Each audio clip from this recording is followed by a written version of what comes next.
चाहे पीएम से जुड़ी खबर हो या सीएम से, पक्ष हो या विपक्ष, हम दिखाएंगे आपको राजनीति से जुड़ी हर ट्रेंडिंग खबर। अभी सब्सक्राइब कीजिए और बेल आइकन दबाना ना भूलें।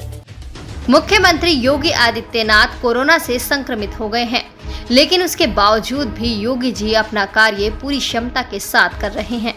आज सीएम योगी ने हिंदू और मुस्लिम धर्म गुरुओं से अपील की और त्योहारों के साथ साथ कोरोना गाइडलाइंस का भी पालन करने का निर्देश दिया। आप भी सुनिए क्या बोले सीएम योगी आदित्यनाथ। एक तो ये इसलिए भी सतर्कता आवश्यक है, आज से नवरात्रि प्रारंभ है, कल से रमजान शुरू हो रहा है। मेरी आप सभी धर्म गुरुओं से अपील होगी कि जैसे पिछली बार आप लोगों ने अपील जारी की थी, कुछ सुझाव हमारे पास आए हैं। हम लोग यहां पे प्रशासनिक टीम के साथ बैठेंगे और इन सब पर विचार भी करेंगे, लेकिन मेरा आप सबसे अपील होगा कि तत्काल पहले हमारी ओर से प्रयास होना चाहिए कि हम लोग सभी जनता से, जनार्दन से, धर्म जो जितने भी आप लोगों के अनुयायी हैं, श्रद्धालु जन हैं, उन सब से अपील होनी चाहिए कि प्रदेश सरकार या भारत सरकार की जो भी गाइडलाइन है उसका पालन हर हाल में हो। ये हम लोग इसको एक तो देखने की व्यवस्था करें। दूसरा, अफवाह पर ध्यान न दें। देखिए, राज्य सरकार ने और केंद्र सरकार ने हर संभव प्रयास किए हैं। आप याद करिए, जब कोरोना का पहला केस आया था मार्च 2020 में, हमारे पास उस समय प्रदेश में केवल एक भी टेस्ट करने की क्षमता नहीं थी। हमने कल 2,18,000 टेस्ट कल हम लोगों ने प्रदेश के अंदर किए हैं। लगातार उसकी संख्या हम बढ़ा रहे हैं। हमारे पास लैब आज के दिन पर हैं, बड़ी बड़ी लेबोरेटरीज हम लोगों ने स्थापित कर दी है। उनकी क्षमता को हम अगले कुछ दिनों में दुगना करने की ओर जा रहे हैं। बेड्स हमारे पास जब मार्च 2020 में मामले आए थे, एक भी बेड हमारे पास नहीं था। इस समय हमारे पास पर्याप्त बेड्स हैं, लेकिन संक्रमण जितना तीव्र है उसके क्रम में सरकार ये सभी प्रयास करे, क्योंकि अकेले बेड नहीं बढ़ाना है, उसमें ऑक्सीजन की आपूर्ति भी कर रही है। ऑक्सीजन की सप्लाई के लिए उस प्रकार के इक्विपमेंट भी लगाने, एक दिन में नहीं लग जाएंगे। वेंटिलेटर लाना है तो वेंटिलेटर लाना ही नहीं है, वेंटिलेटर HFNC के लिए उस प्रकार का ट्रेन मैन पावर भी होना चाहिए। हम उसकी ट्रेनिंग के कार्यक्रम हमारे चल रहे हैं, लोगों को उस प्रकार की भर्ती भी हम कर रहे हैं। कुछ समय लग सकता है।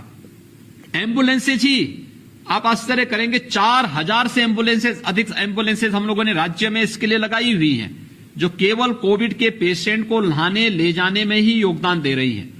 लेकिन हो सकता है कहीं पर कोई समस्या हो सकती हो और उसी को लेकर के मीडिया एक अफवाह फैलाने का प्रयास करे, तो किसी भी अफवाह में आए बगैर हम लोगों को राज्य की व्यवस्था के साथ जुड़ करके इन पूरे में अपना योगदान दे। अगर हम लोग देंगे, आप लोग देंगे, तो मैं फिर कह सकता हूं कि जैसा बेहतर प्रबंधन आदरणीय राज्यपाल महोदय के मार्गदर्शन में हम लोगों ने प्रदेश के अंदर पिछली बार प्रस्तुत किया था, राज्य सरकार उसको फिर से प्रस्तुत करने और उसको आगे बढ़ाने में सफल होगी।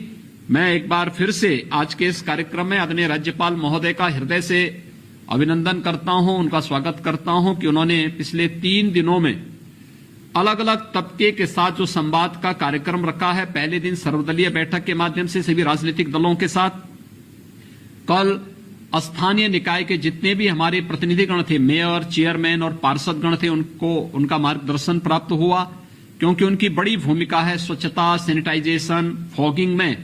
तो कल आदरणीय राज्यपाल महोदय ने उन सबका मार्गदर्शन किया। मेरा आप सभी धर्माचार्यों से भी अपील होगा कि स्वच्छता, सैनिटाइजेशन के लिए, फॉगिंग के लिए या कोई चीज हम छूते हैं तो हाथ को पानी से धोने, साबुन से धोने के साथ साथ सैनिटाइज करने, सैनिटाइजर होगा उसका उपयोग करने, जो भी आवश्यक समझते हैं उसके अनुसार हमें सतर्कता अवश्य बरतनी होगी।